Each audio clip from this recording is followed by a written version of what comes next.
La idea de la sociedad perfecta la destruye.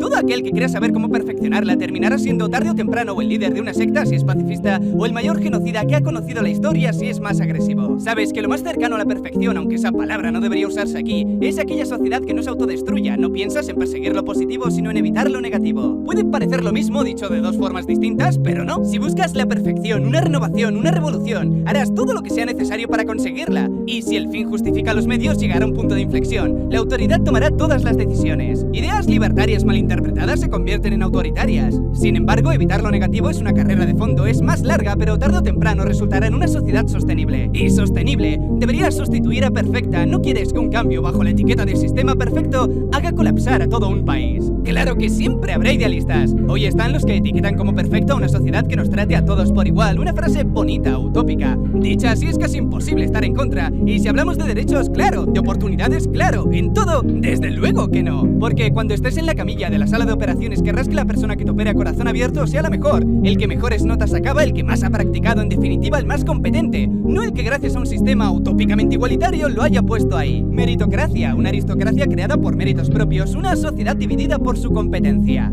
Entre los años 1800 y 1900 se crearon varias comunidades que intentaron perseguir ese sueño utópico y fracasaron. Las que persisten a día de hoy lo hacen gracias a la continuidad social, algo que comentó William Sidis. Cuando se crea un nuevo pueblo, absorberá una mezcla de la cultura previa que había en esa tierra. Dicho de otro modo, si alguna comunidad que se haga llamar utópica sigue activa, es porque son modelos en miniatura de la sociedad que le rodea. Mismos valores, mismos principios, mismo funcionamiento económico del intercambio con o sin moneda. Todos aquellos que intentaron dar un cambio drástico desaparecieron. Así que esas comunidades tienen de utópicas el paisaje. Las que fallaron son las que trataron de crear un entorno supuestamente perfecto para una criatura imperfecta.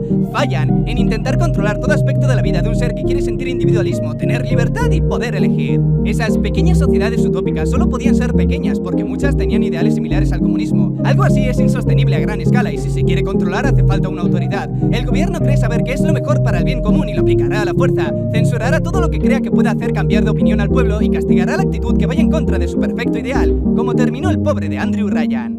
Es fácil ver por qué fallan, les falta memoria. Nuestra historia como sociedad es mucho más antigua, cada pequeña variación ya ha sido pensada antes y aplicada. Lo que funcionó se dejó, lo que no se quitó. Todo lo que podía salir mal ya ha ocurrido. Creyeron reinventar la rueda cuando lo que hicieron es crear la misma rueda de un tamaño más pequeño. Daenerys llega a esa conclusión, Thanos también, aquel señor alemán con bigote también, Andrew Ryan también, y tú también podrías llegar a esa conclusión, si se te pone en el contexto adecuado.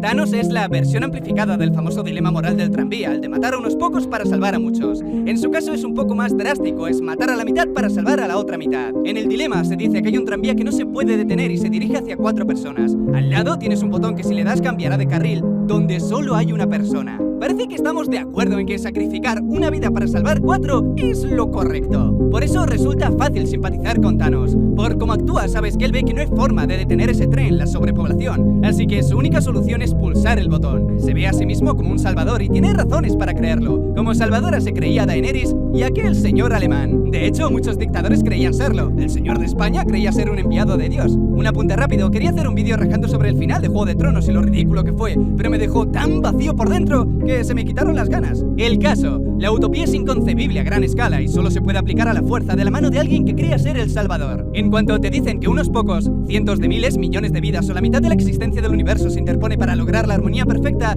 estás más predispuesto a pulsar el botón y desviar el tren. Pero es muy fácil sacrificar, no tanto sacrificarse. El dilema del tren es injusto, te pone en una situación de poder y puedes razonar con la cabeza fría. 4 vidas son más que una. Sin embargo, ese dilema tendría que ir siempre de la mano del dilema del médico. En una sala hay 3 pacientes a punto de morir y tus órganos podrían salvarlos a todos. Ya con esa perspectiva, las matemáticas dejan de importar. La sobrepoblación es el miedo específico de Thanos que justifica todo lo que hace. Un miedo compartido en nuestra realidad. Algunos tratan de advertirlo y otros teorizan que habrá una regresión cuando se alcancen los 10.000 millones. Recordemos que estamos sobre los 7,5 mil millones. ¿Algo nuevo? No. Desde que empezaron a concebir que el planeta tenía límites, empezaron a decir frases completamente lógicas, pero parecen dichas por el mismo Thanos.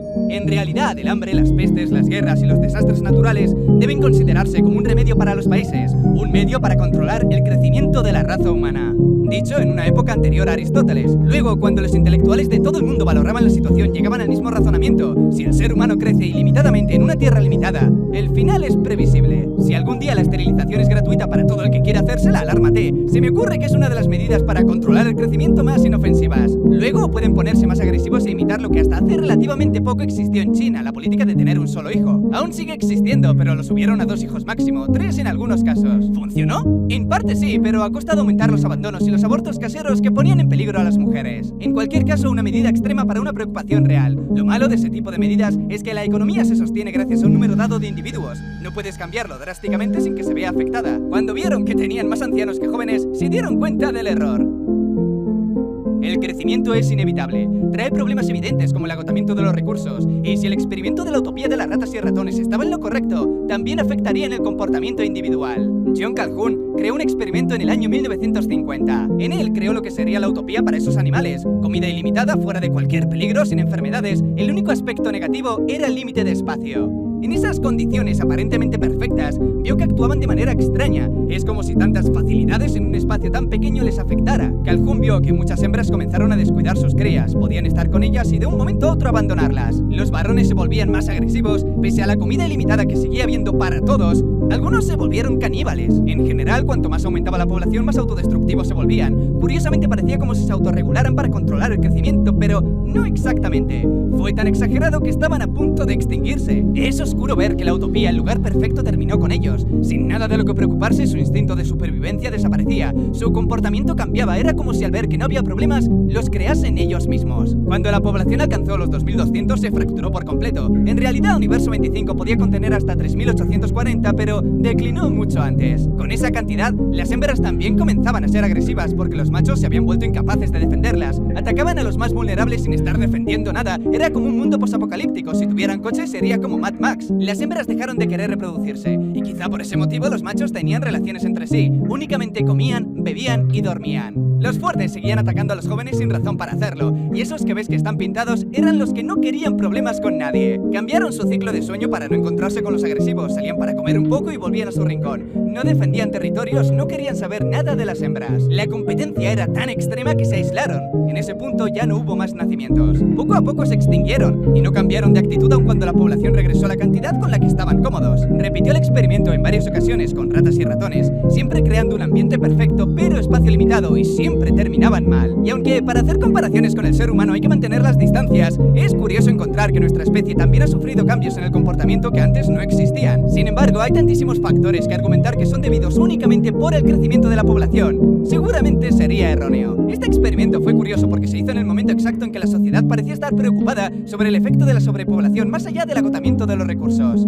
John Calhoun metió más miedo porque nos dijo que aun habiendo recursos ilimitados, terminaríamos colapsando. El final no sería un meteorito, la explosión, la supernova de nuestro Sol o volcanes. El final de la raza humana se daría porque dejaríamos de preocuparnos por la supervivencia. Cuando se da un entorno que no deja actuar la actitud compleja de la supervivencia, ocurre la muerte espiritual. La utopía es mortal, es autodestructiva. Recuerda a lo que dijo el filósofo Arthur Schopenhauer: no hay mucho que conseguir en ninguna parte del mundo. Está lleno de miseria y dolor. Si un hombre escapa de estos, el aburrimiento lo espera en cada esquina. El destino es cruel y la humanidad lamentable. Ellos eran ratones, nosotros somos ligeramente más complejos. Esa es una de las razones para creer que el experimento no se puede extrapolar a nosotros, ya que nos daríamos cuenta de los signos de decadencia y le pondríamos freno. De hecho, ya lo hemos y estamos haciendo. Tu vida ya no está en constante peligro, pero está llena de actividades sustitutorias que permite tener siempre una meta presente. Y aunque artificiales, cumplen el propósito de evitar que te autodestruyas. Pero claro, eso también es una suposición. Cabe preguntarse si la humanidad es cada vez más autodestructiva, por simple y llano aburrimiento, como profetizó Arthur, y tantos otros como Frank Notch. Nuestra civilización promete solucionar nuestras aspiraciones a una vida más y más fácil. Entre tanto, la vida se hace más y más vacía.